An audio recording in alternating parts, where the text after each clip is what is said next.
Hello, friends, and welcome to another exciting episode of Today with Tally. The mission and goal of this podcast is to bring an engaging conversation that will add value to the lives of everyday people. We will inspire, encourage, educate, and tell the stories of America's finest men and women in an effort to motivate you to live your life to its fullest potential. Be sure to follow us on social media and search Today with Tally. Be sure to subscribe, follow, and share the program as well. Ladies and gentlemen, your host of the evening, Mr. Brian Tally.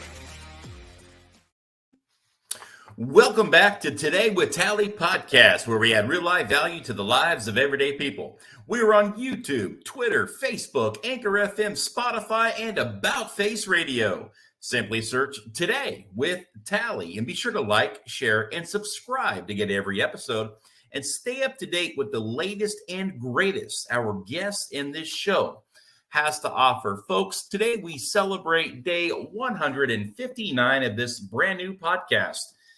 And our 104th episode, 104 episodes, 159 days.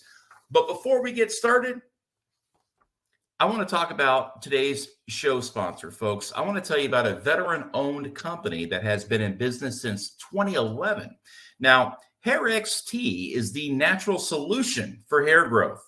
Say goodbye to harsh pharmaceuticals and hello to thicker, fuller, and faster hair growth with their 100% guaranteed all-natural products. Hair XT's unique three-tier approach combines hair growth vitamins and a powerful serum to regrow your hair, protect the hair you have, and prevent future hair loss. Hair XT is perfect for anyone looking to combat hair loss from age, genetic stress, and diet. Hair XT's vitamins are packed with essential building blocks for growing, rebuilding, and repairing damaged hair. Powerful antioxidants like ginkgo biloba, green tea, and grapeseed extract fight against free radical damage, which can lead to hair loss and breakage. Saw palmetto also helps reduce and regulate the effects of DHT, the leading cause of hair loss in men and women. Hair XT serum is a powerful blend of nutrients that promotes blood flow to the scalp and creates the optimal environment for new hair growth while also protecting against hair loss. Key ingredients like horsetail extract is high in silica. It builds density and strengthens the hair shaft, reducing brittleness. Saw palmetto is also included in a topical version to combat DHT and reduce hair loss. Say goodbye to the unpleasant side effects of drug-based products such as decreased libido and sexual dysfunction. Hair XT's all-natural formula has no side effects, just results. Try Hair XT today and see the difference for yourself. Get yours today at hairxt.com. That's hairxt.com. Or at your local HEB store located in the beauty department. Now, folks, we have a very special guest joining us on today's program. Phillip D. Blackmon enlisted into the U.S. Army after the attack on our country, September 11, 2001. Just 10 days after his graduation, he deployed in support of Operation Iraqi Freedom as an Explosive Ordnance Disposal Specialist. His mission in Iraq was to disarm the roadside bombs that were responsible for taking so many lives of U.S. service members and innocent civilians. He also was responsible for large-scale demolitions, operations of captured enemy munitions. After returning from his overseas deployment, his mission continued supporting the United States Secret Service, providing protection for President George W. Bush, the first family, Condoleezza Rice, Dick Cheyney, John Kerry, Colin Powell, members of Congress, members of the State Department, and foreign dignitaries, and high-profile diplomats across the United States and the world. In 2006, while conducting a route clearance mission throughout the streets of Mosul, Iraq, an improvised explosive device, IED, detonated 3 feet outside his door. The result of this incident left Staff Sergeant Blackmon unconscious, losing his hearing in his right ear, a mild traumatic brain injury, broken and fractured vertebra throughout his entire spine, torn shoulders and hips, and a host of other musculoskeletal injuries. Staff Sergeant Blackmon has had several surgeries to repair his body from the repetitive trauma of surviving multiple explosions within close proximity. Throughout his career, he has disposed of over 150 million tons, 150 million tons of explosives and 6,772 pieces of ordnance. After being honorably and medically retired, Phillip has dedicated his life to training and mentoring current service members and veterans navigating their own mental health journey after he himself survived an attempted suicide. With that, blessing, Phillip started a radio show called The Phillip D. Blackmon Show. His purpose is to keep the conversation on Mental Health Mondays at the forefront of everyone's mind, to remove the stigma of mental health, to assist, educate, and guide anyone and everyone who is struggling with their internal demons. His message is, you are more than your circumstances. Today doesn't have to be your yesterday, and since tomorrow isn't guaranteed, let's choose living over surviving. And with that, we are honored to be joined by retired U.S. Army Staff Sergeant Phillip D. Blackmon. How are you, sir? Brother, if I was any better, I'd be twins. Brian, thank you so much. You're the man. And folks, if you don't recognize that voice, yes, that is the intro, the new intro. That is the voice behind Today with Tally. And I tell you what, guys, in radio, look, I've talked about this guy plenty of times. And this guy's got, I think, probably the best voice in radio.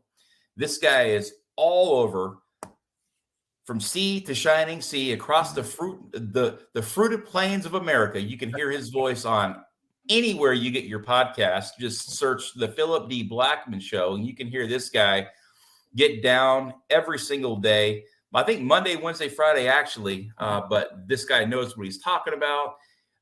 He's very well versed, and he's very educated. He's very knowledgeable, and he does a ton of show prep and research to ensure that he is giving it to you right and concise, and he gives it to you in a way that you can fully understand in a level-headed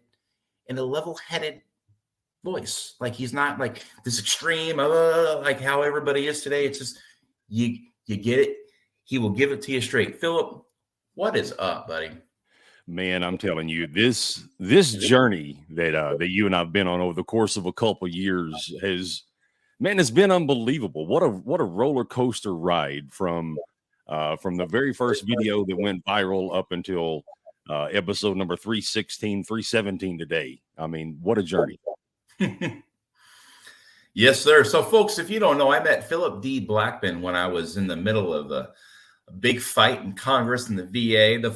The fight wasn't like with fists or anything. It was fighting Congress over bills and promoting legislative bills and lobbying to close the 74-year VA legal loophole. And the day that Kobe Bryant died, Phillip D. Blackmon had some good insight, and he put a video out there, and it went viral. And I was sitting in my couch from Southern California, and I see this guy from East Texas, and I said, I need to connect with this guy. I bet he could help push the tally bill across the finish line. He did just that. He made his own video of him talking about the tally bill. Of course, we had several hours of conversation. I had to get him all, up to speed. And he probably had to vet me, before he did any thing that would help with the tally bill. But that's who Phillip D. Blackmon is. Phillip D. Blackmon is the type of guy that's going to give you a shirt off his back and will stand ready to help his fellow brothers and sisters in arms. So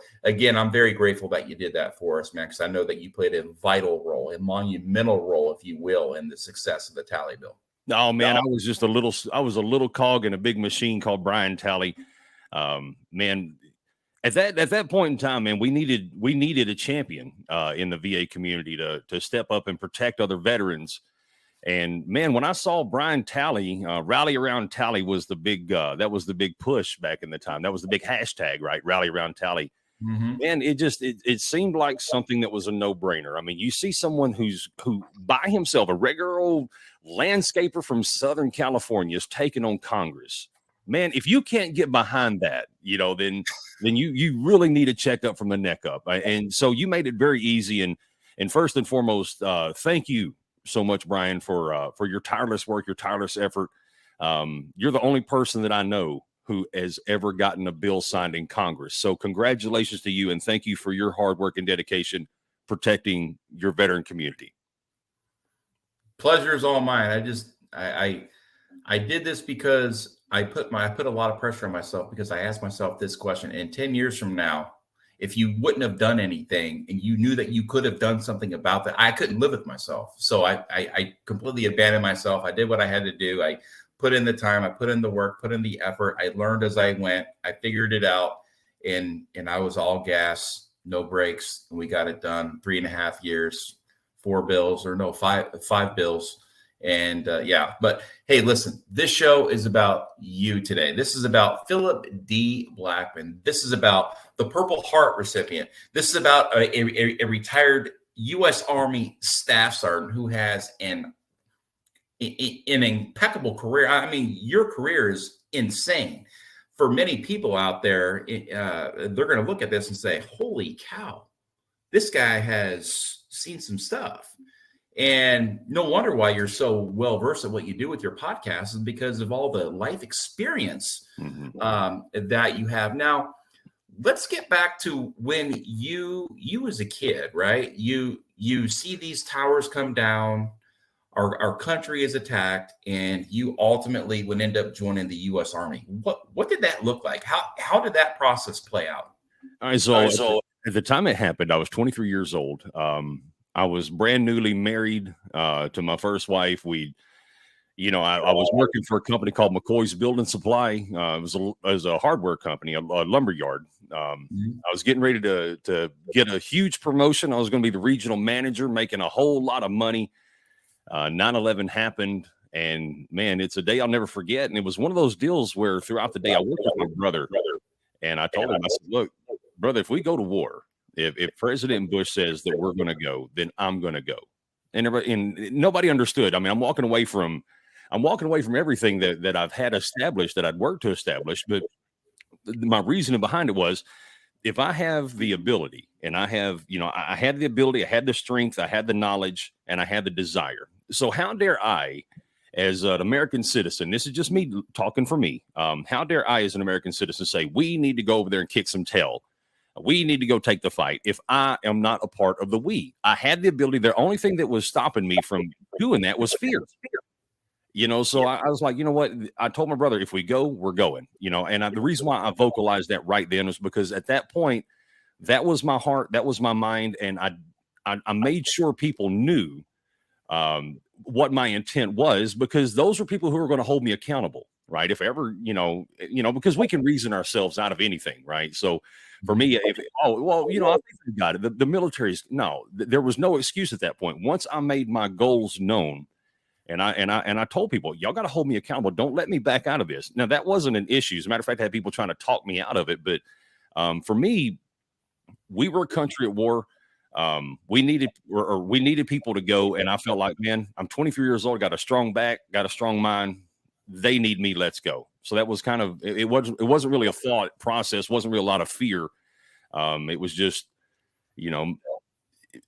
knowing that I was going to do this without the support of my family, because my family did not support this decision at all, especially going in to be a bomb technician. They didn't support this at all. So I was kind of alone. I had to do it myself. It kind of reminds me of like what, Pat Tillman on a lower scale, of course. I mean, you're 23, you were looking at some management type, positions coming down range. You were making a hell of a lot more money than what you would ever gotten in the U.S. Army. You put, service over self. And you said, we are a country at war. My country needs me, and I am going to raise my right hand, and I am going to support and defend the Constitution of the United States of America. And you said, send me. Absolutely. And that right there is what separates the men from the boys really quickly. Mm-hmm. Now, being that you signed up and you went in when you did, during that timeline, you immediately would end up going overseas just 10 days after your graduation. What was that like, going overseas for your first deployment? Just being a, a PFC? Yeah, at the time when I first went. Yeah. So my original orders, when I was in EOD school, we was at Eglin Air Force Base, Fort Walton Beach, Florida is where EOD school is. I got orders as we was wrapping up our school. I was supposed to go to Fort Polk, Louisiana, and Fort Polk, Louisiana was not scheduled to deploy for like a year out. And I didn't join the Army to watch. Right. So I found out that that the next unit that was in line that was in the chute to deploy was the 760th Explosive Ordnance Disposal EOD out of Fort Dix, New Jersey. So I called the branch manager. His name was Tracy Clute at the time, up in DC, and I'm like, "Hey, I'm Private Phillip Blackmon. I know I have no right to ask this, but can you change my orders to Fort Dix?" He's like, "Why?" I'm like, "Well, because yeah, I'm getting ready to graduate EOD school, and I didn't join the Army to watch. I joined the Army to work." He's like, "Well, you understand they're deploying like right when you get there." Absolutely. And so for me, it was again, I fought a politic. I went to my sergeant major. I had a lot of people like, "Hey, this guy really wants to go. Let's let him go." And so we knew that the day they pinned on my badge that I was a bona fide EOD tech, that I was going to war. So my very first mission, 10 days later in Baghdad, Iraq, I'm taking a knee. Looking, and I'm gonna be honest with you, Brian, I was terrified, right? Because IEDs wasn't what it was. It wasn't what it had become at the time. But the night we landed, our commander met us we was on Chalk 2. Our commander met us on the plane and said, "Hey, just so you know, Staff Sergeant Joseph Robsky died today because of an IED." That was how I got welcomed in the country. On the plane, before I even stepped foot off the ground, "Hey, Staff Sergeant Joe Robsky just died." Oh my God. So that's when it became very real, and there was no room to relax at that point. Mm-hmm. Now, you went in at 23 years old, so I think that right there, you were already kind of like a full lifetime ahead of the people that you were serving with. Because, like, for an example, I joined when I was 17. I got out when I was 22, but I was a 20-year-old corporal. I was a 21-year-old sergeant. So I could imagine you being 23 years old, and even a PFC at that point, your thinking capabilities are far stronger than, say, a 20-year-old corporal or a 20-year-old sergeant. And going into something like EOD, I mean, you chose the most dangerous job in all of the military. I mean, I don't know too many EOD guys who aren't missing limbs or were KIA. I personally know of two brothers that I served with that were KIA in Iraq while they were detonating bombs. And it is a very scary job. It is a very real job. It's a very important job. I mean, just looking at your resume, I mean, I can only imagine how many lives that you actually saved by detonating all of these pieces of ordnance. So these convoys and, can continue to move through these cities and towns, in Iraq and Afghanistan. Now, what was it like? Now, like, you get over there and your mission was to disarm the roadside bombs, right? And you're doing this because, let's face it, these were taking out so many innocent lives of the folks that you were there to protect, as well as U.S. service members, and like I said, the innocent civilians that were also, getting killed due to this, these extreme conditions that you were up against. What did a day in the life of Phillip D. Blackmon look like over there when you got up from your chow to your daily missions? Oh my goodness.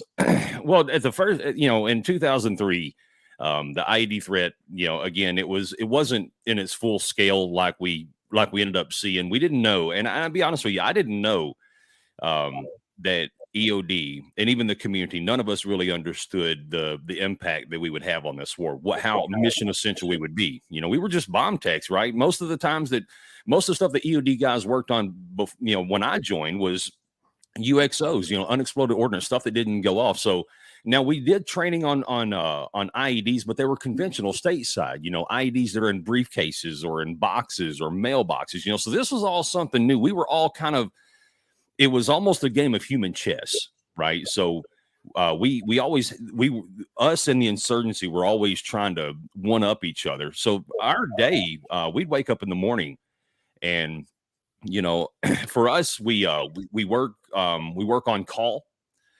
We have dedicated units that are designed to just do route clearance. Then we have units that are designed for, like, hey, we got a bomb right now. So for us, as an EOD tech, for us, it was you eat when you can, you sleep when you can, because you're always on call. You don't know when you're going to get to do either one again. So, man, it was a lot of, you learn how to, you had to learn how to survive off just a couple hours sleep and still manage to get all of your duties done besides the operational side of it. So, every day, you wake up, you meet up with your QRF, or you meet with your security element, and then you go outside the wire 8 o'clock in the morning, and you don't come in sometimes until midnight, 2 o'clock. Really just depends on what your op tempo is.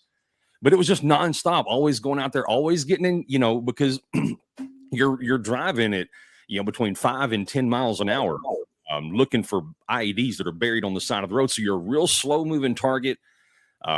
Even if you can't shoot, you can still hit the side of a truck, right? So we were all just every day. It seemed like we was either getting an IED go off on us, or we was getting engaged with small arms. You kind of, I don't know, you kind of learn to embrace that chaos. You expect it, and if it don't happen, if you have a day where nothing happens, then you feel like, all right, something's wrong, something bad's going to happen. So it's an emotional roller coaster. Yeah, I mean, I can't imagine having that mindset of, I mean, you probably got your heart racing a little bit. You're with your unit, and at any given second, something can go off, and that. Yeah. So you're like just waiting for something bad to happen. And when it doesn't happen, you're like, all right. So I live to fight another day, or I live to fight another block, or I live to fight another hour at least. Yeah. And so that's where I could see a lot of that post-traumatic stress. Yeah, absolutely.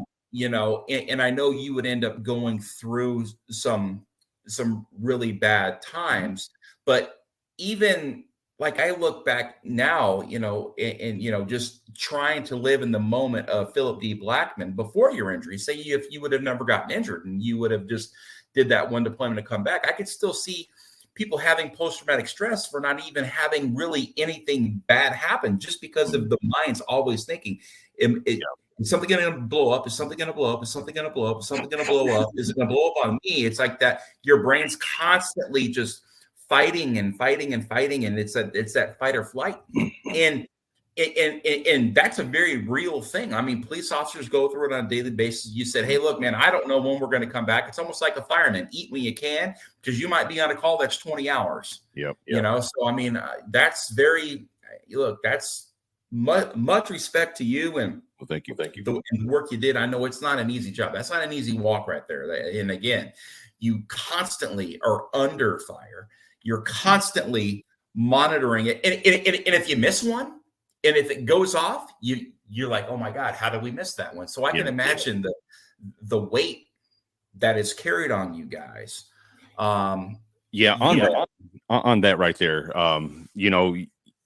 this is a job that requires 100%, right? And you can't make a mistake, because if you do, somebody gets hurt or somebody dies. And the one, back then we had countermeasures to, without dipping too much into the classified side of it, we had countermeasures that would help us with some devices that would keep them from going off. But there were times where, you make your approach through an area and you don't see anything. And then one of the things that we had, because we were getting attacked so much, we actually had a security element that was about 1 mile behind us that was pacing us.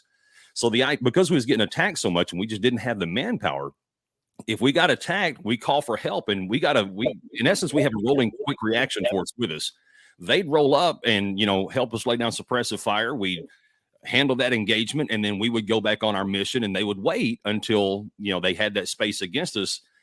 And there's nothing more frustrating than, you're doing your trip and you're looking for a device, and you hear an explosion way back there behind you. And you know exactly where it is, right?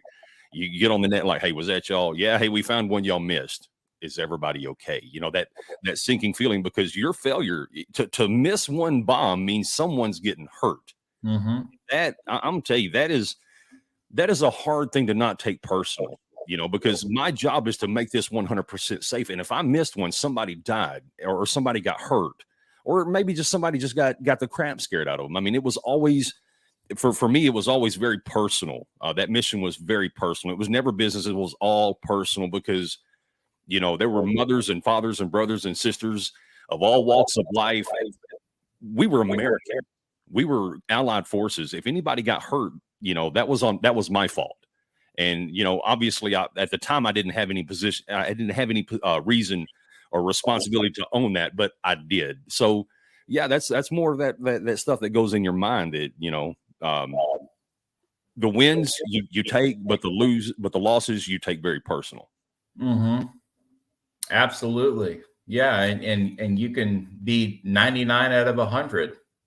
Yeah. And, and then that 100th go off and you're like, damn, yeah, how'd that happen? But you have a 99% record, and it's that 1%, and a lot of the times that's what it always boils down to. But again, not an easy job, not an easy walk, constant stress, constant, that's again, in my eyes, it's probably the most difficult job to do in all of the U.S. Armed Forces. And without you, like I said, how many lives did you save? I mean, it could be in the tens of thousands. I mean, literally. I mean, especially you've touched over 6,772 pieces of ordnance. Yeah. That's in the thousands. Could you imagine? I mean, and one of those can go off and kill 100 people or 20 people or 10 people or 5 or 3. And you start adding all that stuff up and you have saved the lives of so many American men and women, service members who have, sacrificed so much for our country. And like I said, I credit that a lot to you and your team. Now, people say, oh, wow, that's a cool job being EOD. Mm-hmm. Okay. Well, you get back and you survive. And all of a sudden, you find yourself working to support the United States Secret Service. Yeah. Providing protection for President Bush. I mean, what was that like? Describe a day in the life of that. Oh, man. In most military organizations, you have your wartime mission, you have your peacetime mission, right? Wartime, you do war. Peacetime, you train for war. Well, for EOD, we don't have a peacetime, where we don't have a quote unquote peacetime mission. I guess our peacetime mission is working as a support element for the United States Secret Service. So that was always really cool, getting to, as a poor kid from Northeast Texas, growing up looking at celebrities on TV and like, man, how cool must their life be, to actually rubbing elbows with George W. Bush and Vice President Cheyney and, all these other politicians.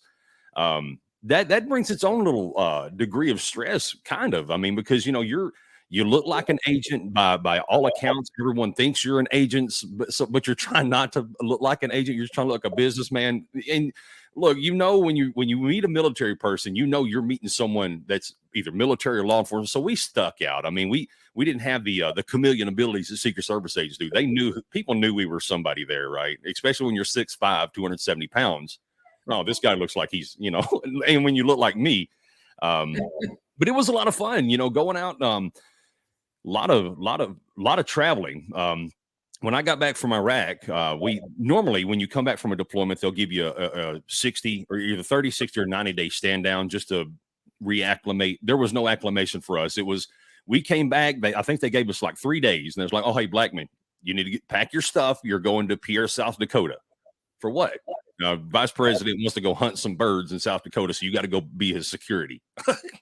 All right, so there was no. It was always go, go, go, go. I mean, the joke in EOD is EOD does not stand for Explosive Ordnance Disposal. It stands for everyone's divorced. And the reason why is because service members, they're always gone. I mean, if they're not overseas fighting wars, then they're doing presidential support or very important VIP supports, work with the Secret Service. So, or the State Department. So, I mean, you're always gone. So, I mean, that's hard. So there's really never truly a time to decompress. I didn't get to decompress, Brian, until I got out of the military, long after I got out of the military, because I stayed in the fight the whole time. Mm-hmm.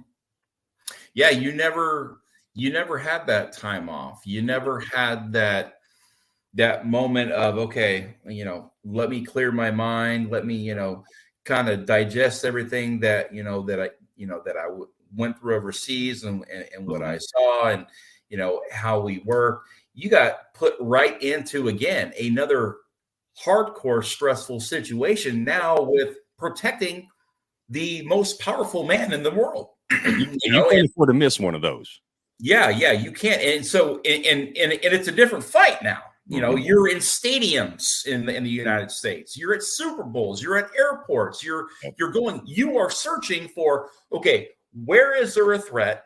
And what can I do with my dog or whatever it may be to find any ordinance that could be out there that could be a potential threat, a hazard to our country, to the, civilians, to the president, to his staff, whatever it may be. So I know that right there is some very, again, that's a lot to put on the shoulders of anybody. And I think I know why now that they chose this 6'5", 270-pound man of a frame and a guy from, again, East Texas who was there and said from day one, put me in. Yep. I'm ready to play. I don't want to be on the sidelines. I want to be in the game. And all I want to do is work. I didn't join to watch. I joined to serve.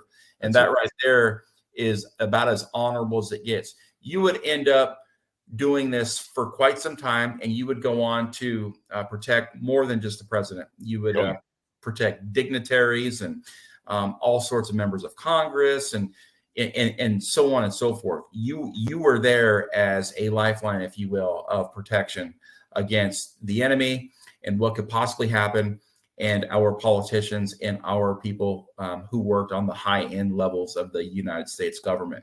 Yeah, because when you're overseas, you're always doing risk assessments, threat assessments, right? Who's the bad guy? Who's the bad guy?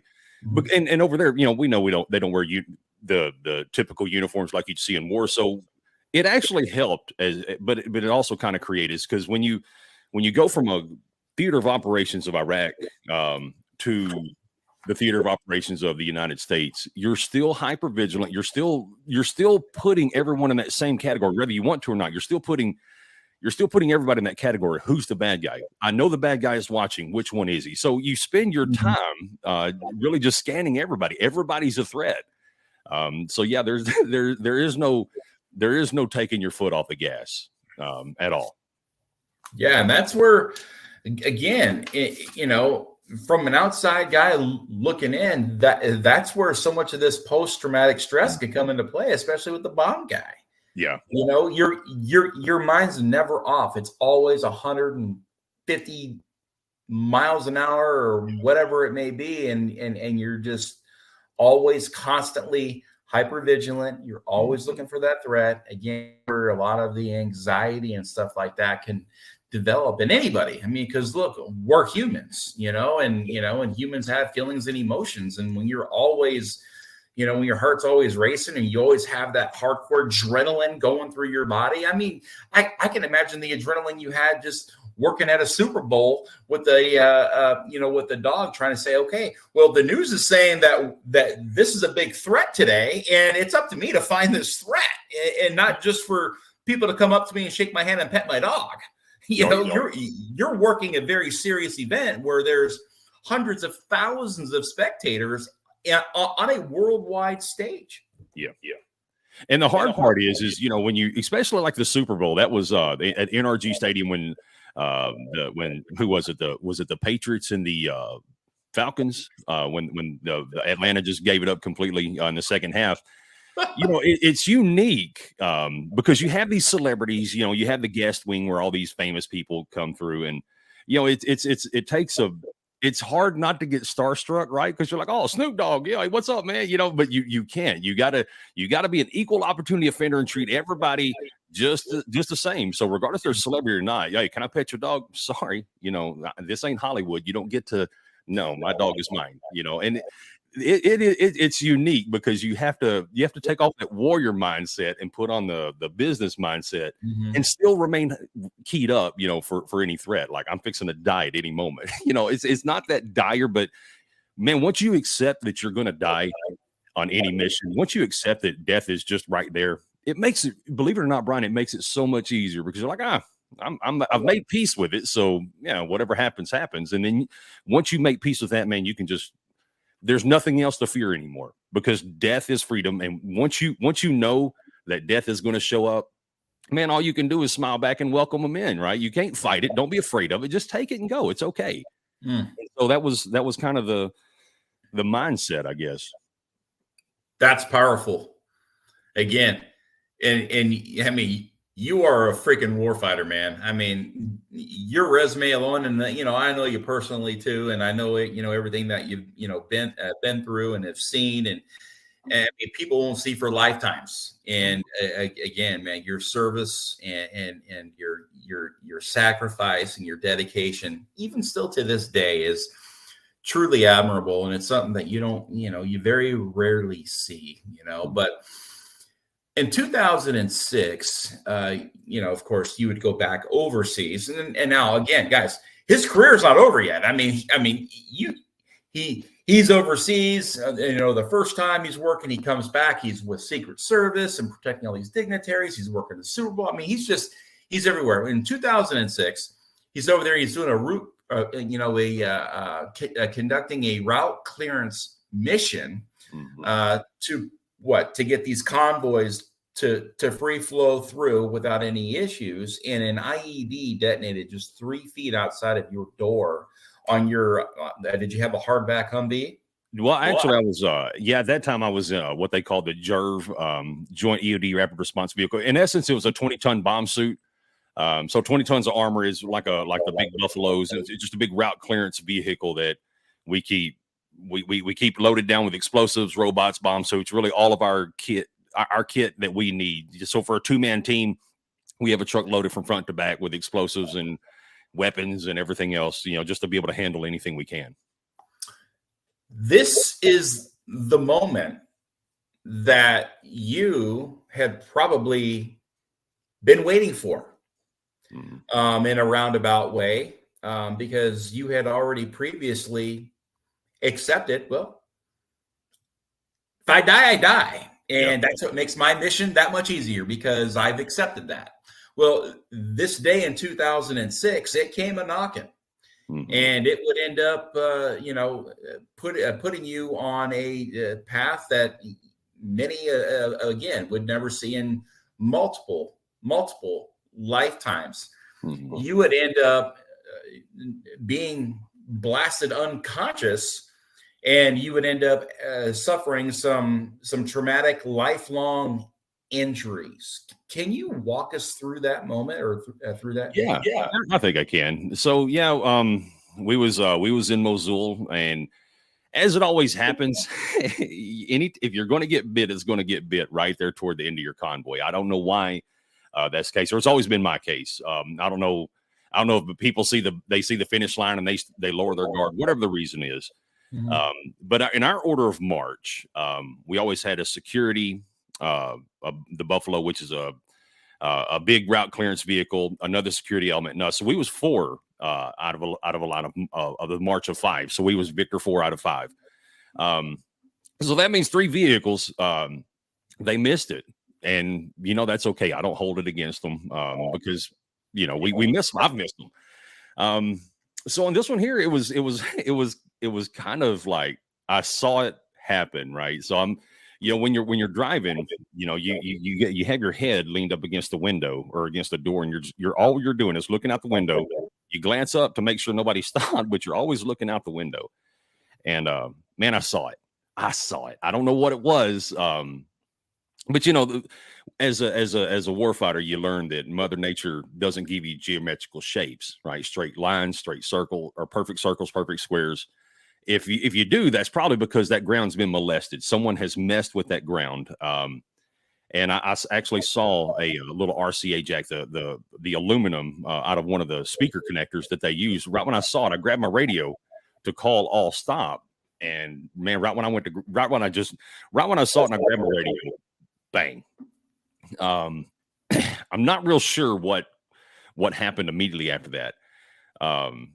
I just remember, my partner just shaking the mess out of me. He was riding shotgun. It was just he and I in the truck. He's shaking me, waking me, trying to, and when you come to, you're like, I think the first thing I asked was like, did we just get hit?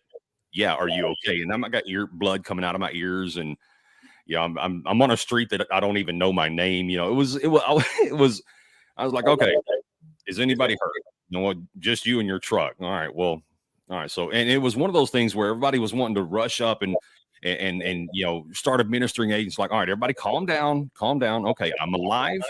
I don't see any blood. I didn't see it coming out of my ears at the point. Let's regroup, and we did a quick battle damage assessment, and vehicles were good. So, we just, in those trucks, there's not a lot of room to move around. So, we just continued our movement. And the people on my side, they knew that I was pretty much out of the fight. I'm just driving the truck for the final 2 minutes or the final 2 miles home. And we get there and, we go to the medevac and, they, everything that could have hurt did. But it wasn't until the next day, where I realized that I was truly having problems because, my speech, I started having problems with speech. I started having problem with my memory immediately. It was immediate. I would forget to do the basic simple things. If it wasn't ingrained in me into muscle memory, that muscle memory is the only thing that kept me going. If I had to do anything outside of muscle memory, like go get something to eat, I would forget and I just wouldn't do it. So then I started neglecting my body, not by the choice, but because, for me, at that point, I was checked out. I was a war fighter that had muscle memory, and that was my job. And anything that come outside of that realm, it was pretty difficult for me to be able to navigate.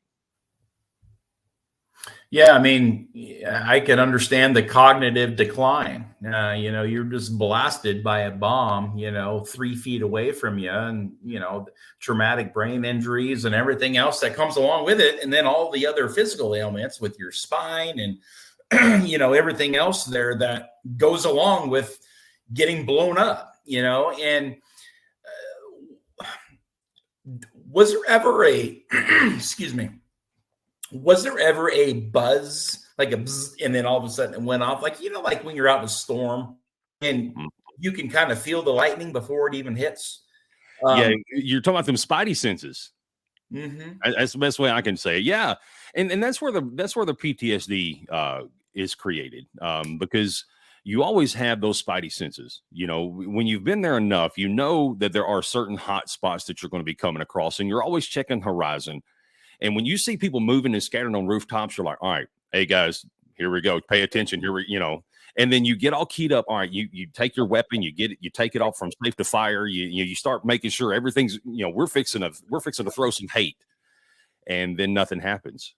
Right. You go through and not a single shot's fired, not a single bomb goes off. And you're like, okay, so I was all jazzed up for nothing.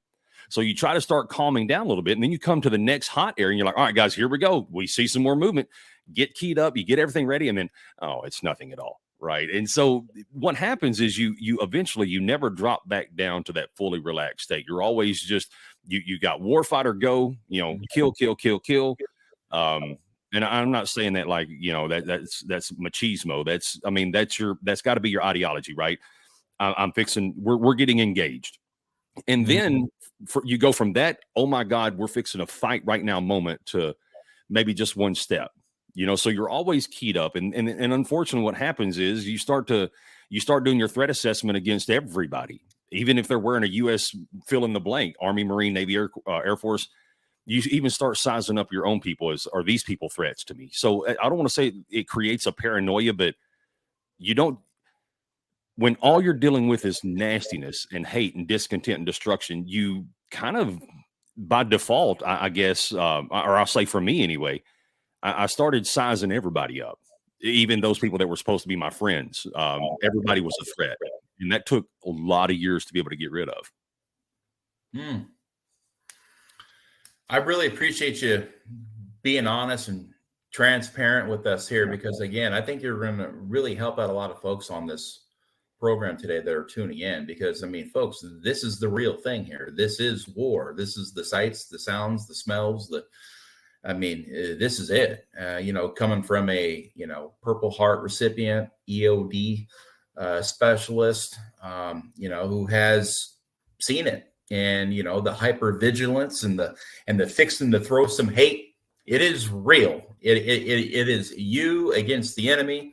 And when that time comes to engage, you've got to engage, right? You got to fight fire with fire. And now, and like you said, man, I'm always put in this hyper state of, paranoia. It's, again, that has got to be the most difficult job, especially when you're always on the go. It's not like you work for the local fire department and you get called out once every 6 months on a suspicious bag that's found in a city park. I mean, you're working bombs every day, everything, every day. Yeah. And you would end up disposing of over 150 million tons, folks. 150 million tons.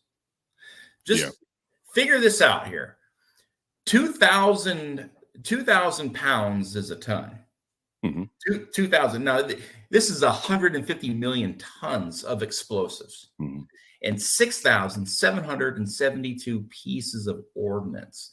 Man, who even keeps a ticker on this? Is this something that you always have got to log and stuff when you come across this? And yeah. So everything that we do, just like your police, fire, whatever, we have incident reports. So when we show up, we have our initial report we respond to, and when we see the report or when we see the incident and we take care of the incident, we have to write a report, and it has to go up to the counter ID exploitation cell. So which the SEXIC cell is what they called it, combined explosive exploitation cell, the SEXIC task force Troy. So we have to keep, because how that 650 million tons happen, you got to figure, man, for the first 6 months of my, for 6 months out of each tour, we were disposing 30,000, 40,000 pounds, 50,000. The largest we've done is 450,000 pounds in one shot, but you're doing that 3 times a week. All the captured enemy ammunition, once, we capture it and we pull it, and then EOD comes in and we dispose of it. So that's how that 650 million, that was just all captured enemy ammunition. And so that's where the 150 million tons, 6,000 pieces of ordnance come from. Incredible. And folks, we are being joined by Phillip D. Blackmon, a retired U.S. Army Staff Sergeant and Purple Heart recipient, also is a podcast host now, the Phillip D. Blackmon Show. Now, what Phillip has done in his civilian world now, in his new civilian life, is he has dedicated his life to training and mentoring current service members and veterans that are going through their own mental health issues. Phillip would end up having one of those life-changing moments, where he wasn't feeling well, and suicide is very real. Numbers of 22 a day now, perhaps even more, like 40 a day. And through the grace of God and the blessing that it was a failed attempt, he had a new lease on life, and that new lease on life started something that is tremendously heartfelt and sincere and genuine on Phillip D. Blackmon's part, and that is to save lives. And his way of saving lives through his own battles of mental health struggles through post-traumatic stress is I'm going to begin my own podcast, and I'm going to talk freely to the military, veteran, first responder community. And I have a new purpose in this life, because that's why God saved me, to carry on a conversation to break the stigma on mental health. And you began Mental Health Mondays. Walk us through that. I mean, what a story. Well, I'd like to, you touched on it. If it's okay, do we have time for me to tell you how that bad day happened? Of course. And I didn't want to dig or pry. I know it's very personal, but no, hey, look, man, I'm an open book. And one of the things that I tell all of our veterans, there's a lot of people out there who want to ask questions. They want to know, but you don't want to, they don't want to ask, because we built this as a veteran community. We built this stigma, this wall, right? And I know it seems simple. I know and maybe I'm being a little bit of a snowflake about it, but something as simple as disgruntled veteran, leave me alone, right? Those hats and those shirts. We're stigmatized. We as a community, we're stigmatizing our own mental health by making stuff like that. Disgruntled veteran, leave me alone. When did it become so cool to be a disgruntled veteran, right? And so we have people out there, chances are members of your audience, they have family members who've been through some stuff, but they don't ask the questions. Why? Because they don't want to pry. Well, I'm telling you, pry, because these warriors, they need to tell their story. That is therapeutic. They need to tell their story. And so here's my story. In 2006, we were responding to an IED. Now I had just gotten off the telephone call, satellite phone. I called to speak with my ex-wife or my current wife at the time, ex-wife now. And I learned that she was pregnant. I was like, man, that is awesome. That's great. She goes, well, it's not yours. I'm like, well, that's great. I mean, hey, well, you just saved me some work. But I mean, I was destroyed. And, and so we had a call come in, a 9-line come in. Hey, y'all got an IED to go take care of. Well, look, man, there's no timeouts in war. You got a job to do. So I've got an IED to take care of. I'll deal with my tears later. So we were on our way out. We were on our way out to the scene. We was about, I don't know, maybe, we was a couple miles away. You could, it's flat. You could see the horizon. We was like, all right, they're going to be over in this area here. And we see a smoke plume. And then you finally hear the explosion, like, oh no, I hope that's not our guys. And as we're making our approach, we see a convoy just hauling ass back to base. And, hey, this is Mad Bomber. That was my call sign. Are y'all good? Yeah. Hey, that IED we were waiting on. Yeah, it's taken care of. What's the BDA, the battle damage assessment? Well, they had a kid. They had a kid who died on that incident. He was outside his truck. There was a secondary device. He didn't see it. So naturally, you own that. Damn, if I would have just been faster, right? So we take care of the device. We come back, and you find out somebody just died. Now your world has just ended. Jesus, I'm a failure as a soldier. I'm a failure as an EOD tech. I'm a failure as a husband. I'm a failure as a man. And it was just one of those, I owned everything. Remember I said earlier, everything was personal for me. And well, this is the result. This is why you shouldn't take everything so personal. So I sat back in my room and, looking at all the woes on my life. And I'm like, man, all these, there were, at this time, there were a lot of people who were getting hurt around me. They were my security element, and the bad guys knew who EOD was. So they wanted to, we were the target. So either us or our security, they were trying to remove us from the fight. So I rationalized, under the great guidance of Jack Daniels, that, if I don't exist anymore, then people can't hurt anymore. If I'm not there for people to die, then people aren't going to die. If I'm not there to disappoint people, then people won't be disappointed. If I'm not there to make my wife lonely, then she won't be lonely. So everything led back to the answer. Remove myself from the equation. So I pulled out my pistol, and I went through. I'll save you the Reader's Digest ritual that I went through, but pretty much, man, I sat on the edge of my bed, and first I put my gun in my mouth, and I for some reason I couldn't do it. I don't know why. And I was being a coward. This is all my rationalization at the time. Finally, man, I regained my courage. I was like, we're going to do it. You hype yourself up. Let's do it, for whatever reason. And I took my pistol, I put it right underneath my chin, and I pushed it so hard. I remember actually kind of choking on my tongue. Like I don't know why I was thinking I had to push it way into my chin, but I pulled the trigger. Now, you don't know what's going to happen when you pull the trigger, right? You don't know. None of us knows what death looks like on the other side. So for me, everything looked the same. Yeah, I didn't know if it was kind of like Ghost, right? When Patrick Swayze jumps up and he looks back and he sees a dead body there. That's kind of what I did, man. I jumped up and I looked. And I wasn't laying there, so I'm like, okay. It took me a minute to realize what went on. I pulled out, I chambered, I dropped the bullet out. I looked at it. The bullet was still intact. I look at the primer. The primer has been impinged, and I'm like, all right, government ammo has got to be. So you know what? Let me reset. Let me reset my mind, and I'll come back and engage. So I walked outside, my pistol still locked and loaded. I put my bullet back in there, and I don't know, Brian. Just something told me, man, just see if this bullet will fire. So I don't know why I chose the ground, but I just pulled the trigger at the ground, and the damn thing fired. The second time we tried to fire it, it fired, and that was the moment. All right, God, I got it. My arms. That was the moment that I realized my arms are way too short to box with God. He's got a different plan for me.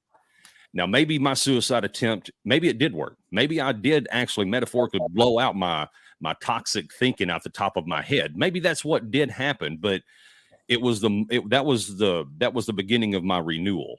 And I remembered, going back, thinking about all this stuff as I'm trying to find my peace, how I felt. we always ask, like, what would drive someone to take their own life? Well, I know what would drive someone: hopelessness. So I made it my mission, Brian, to try to bring hope to people. Hey, look, man, what you're going through, you're more than your circumstances. You quit worrying about surviving this life. It's time to take charge and live your life. And so, going through my experience, I wanted to create a podcast that would openly talk about suicide, that would openly talk about depression, anxiety, all the things that was bothering me. Really, my Monday shows are just a reflection of what was in my heart, or maybe what's even in my heart. So I want to normalize mental health. I want to stigmatize the disgruntled veteran. I want to get rid of the jokes about mental health and start being serious about it, because then once we do that, we can seriously address it. Mm-hmm. Wow, that's incredible. Thank you so much for sharing that and being open and transparent and making yourself vulnerable with that experience that you had, because that takes a lot of courage, man. And I know you put yourself out there every single day. And I know you have saved countless of lives on the battlefield. And today you continue to save countless of lives now here at home with the veterans suffering the after effects of war through post-traumatic stress. And now something that you have, is something you say quite often: you are more than your circumstances. Today doesn't have to be your yesterday. And since tomorrow isn't guaranteed, let's choose living over surviving. Now, that is very deep, and again, it takes somebody of your character to go through the life experiences that you have seen to create such a quote as that, because it is deep if you start to really, take it in and dissect it and to really begin to put these words together to get the true meanings behind those words. I mean, you're a wordsmith, and again, that is very deep. Now, we are running out of time here, but guys, Phillip D. Blackmon, he's on social media. Just put his name in. Phillip, don't forget the D. Don't forget the D. Phillip D. Blackmon. He is on social media. You can find him everywhere you listen to your podcast. Simply search the Phillip D. Blackmon Show. You can engage with him. He's very approachable. This guy is a big teddy bear. Yeah, okay? He's a big teddy bear. That he still has that war fighter mentality, but he's also a very sincere and genuine man who is always there to help pick up his fellow brother and sister in need, and really anybody for that matter. He's a very well educated and knowledgeable guy. He's got a great show, the Phillip D. Blackmon Show, Mental Health Monday, and he also does a Wednesday and a Friday show. He will talk about current events, politics, whatever it may be, and he always is going to bring it to you straight. He's not going to cross no T's or undot any I's. And it is from his perspective. And I am a listener. I listen to his shows when I walk every single day. And I tell you what, he has made me, a better podcaster. And he's also my mentor in this game. He's somebody that's helped get me started on this. And so I definitely owe you a huge debt of gratitude. And again, I hope you understand how much that you have done in my life, because it's truly, truly, truly admirable. And I'm very, very grateful to call you not only a brother in arms, but a great friend, as well. Well, thank you, bro. Yes, sir. So guys, if you're out there, if you're struggling, I encourage you today to get some help. And let me put this veterans crisis line up there. If you're going through some struggles, dial 980, then press 1, and you will be dispatched to an operator that can help you through your struggles.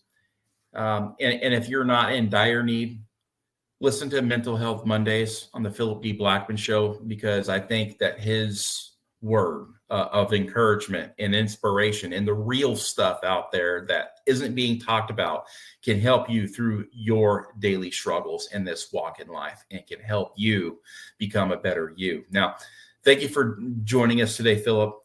We sincerely appreciate everything you have done and continue to do in the military and veteran community. Your service, sacrifice, and dedication to our great nation is truly admirable. Thank you so much. Yes, sir. Folks, remember to stay inspired, stay encouraged, stay motivated, and always stay in the fight. Until next time, for Today with Tally, this is Brian Tally. Good night.